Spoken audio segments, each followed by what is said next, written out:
येऊर हे निसर्गरम्य ठिकाण असून ठाण्याला हे वरदान आहे. हे सांभाळणे आवश्यक आहे. परंतु येऊरमधील ताब्यात घेण्यात आले आहेत. येऊरमध्ये आदिवासींचा हक्क आहे, परंतु त्यांना मारून त्यांच्या जमिनी कब्जा घेतला जात आहे. येथे आता राजमहल उभे राहत आहेत. वन विभाग, महापालिका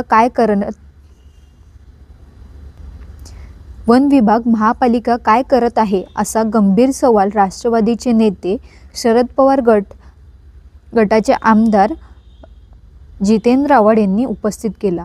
आव्हाड यांनी येऊरमध्ये जाऊन एका मोठ्या बांधकामाची देखील पाहणी केली. ठाण्यातील एक बांधकाम व्यावसायिक येथे बंगला बांधत असल्याचा आरोपही त्यांनी केला. संजय गांधी राष्ट्रीय उद्यान येऊर वन परिक्षेत्र आहे.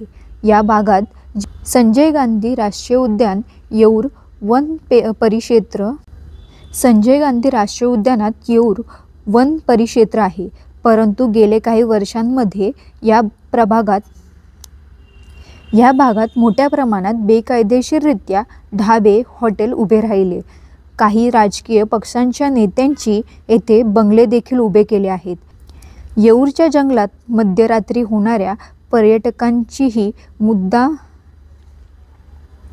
पर्यटकांचाही मुद्दा ऐरणीवर आला होता. येथे मद्याच्या पार्ट्या देखील केल्या जातात, परंतु प्रशासनाकडून कारवाई होत नसल्याने अनेकदा आदिवासी आणि पर्यावरणवादी कार्यकर्त्यांनी आंदोलने देखील केली. त्यामुळे येऊरच्या जंगलातील राजाश्रयाचा मुद्दा ऐरणीवर आला होता.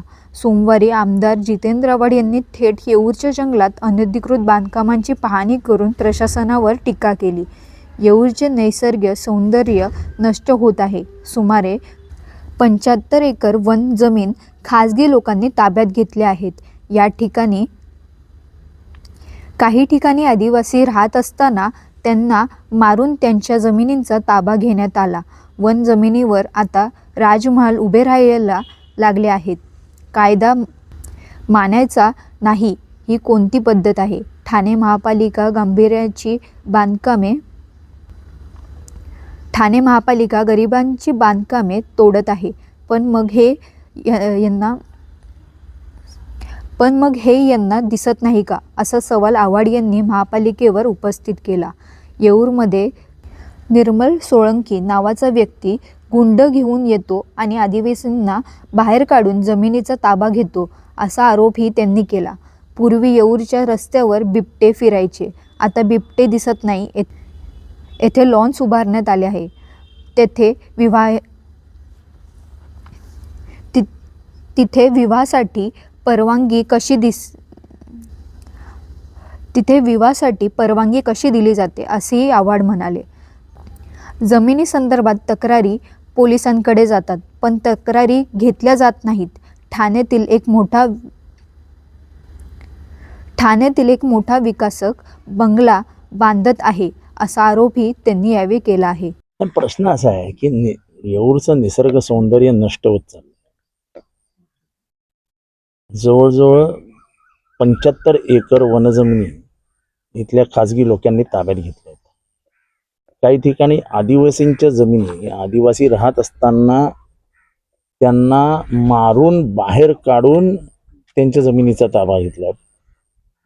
ह्याची तक्रार झाली पोलिसांनी तक्रार घेतली नाही. शेवटी शेड्यूल ट्राईब कमिशनकडे तक्रार झाली केंद्रांच्या, आणि केंद्राने आता पत्र पाठवून ह्याची दखल घेतलेली आहे.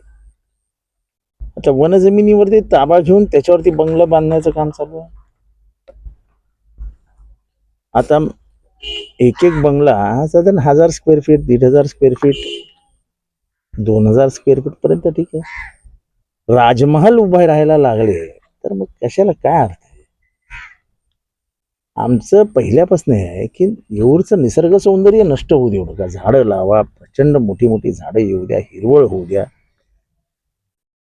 पण ही कुठली पद्धत आहे? कायदा मानायचाच नाही, बरोबर नाही. आणि मग माझा प्रश्न आहे, ठाणे महापालिका गरिबांची बांधकामं, ही बिल्डिंग तोड रे, ती बिल्डिंग तोड रे, मग हे काय? हे दिसत नाही ना. आणि बांधणाऱ्यालाही थोडीशी जरी जनाची नाही मनाची असावी की बाबा छोटं बांधूया, बांधा, छोटं बांधा ना. आपल्याला राहण्यापुरतं 2-3 बेडरूमचं घर बांधलं ठीक आहे. तुम्हाला रेस्ट हाऊस बांधायचं का, हॉटेल बांधायचं का?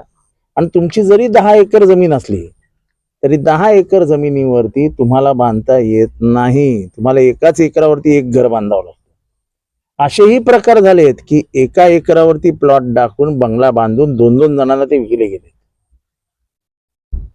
माननीय मुख्यमंत्री महोदयांनी ह्या सगळ्याची चौकशी लागली. आता बघूया चौकशीत काय होतंय. पण हे सगळं सत्य समोर आणलं पाहिजे ना. नेमका अधिकारी नेमलाय, तो अधिकारी कोण येतो, काय येतो, कारण का अधिकाऱ्याला काय मॅनेज करायला लागतंय. पण हे 100% प्रकरण हायकोर्टात जाणार, 100%. कोणी ना कोणी आता हायकोर्टात जाईलच हे प्रकरण घेऊन. सर आता कारण का जेव्हा कोणीच ऐकायला तयार नाही तेव्हा एकच इलाज असतो, हायकोर्ट.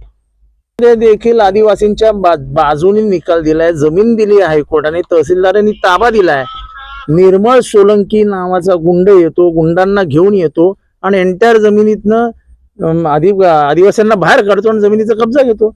मी ऑन रेकॉर्ड विधानसभेत बोललोय. पूर्वी इथे 4-4, 5-5 बिबटे रस्त्यावर फिरताना दिसायचे, आता कुठे दिसतात? सकाळ संध्याकाळ कधीही पक्ष्यांचा वावर असायचा, आता कुठे आहे? आता तुम्हीच रात्री दाखवलेलं, एकदा रात्री 12 वाजता इथे फुल फटाक्यांचा धुमधडाका चालू होता. इथे माझा प्रश्न आहे, कमर्शियलला परमिशन नसताना लग्न लावू कसे देतात? रिसेप्शन कसं होऊ शकतं इथे? लॉन्स कसे काय भाड्याने दिले जाऊ शकतात? मला त्यांच्याबद्दल मला कोणाबद्दल काय नाही बोलायचं. माझा प्रश्न असा आहे की येऊर हे निसर्गरम्य ठिकाण आहे. ठाण्याच्या दृष्टीने ते लंग्स आहेत. ठाण्याला वरदान आहे येऊर म्हणजे. ते सांभाळा ना, ते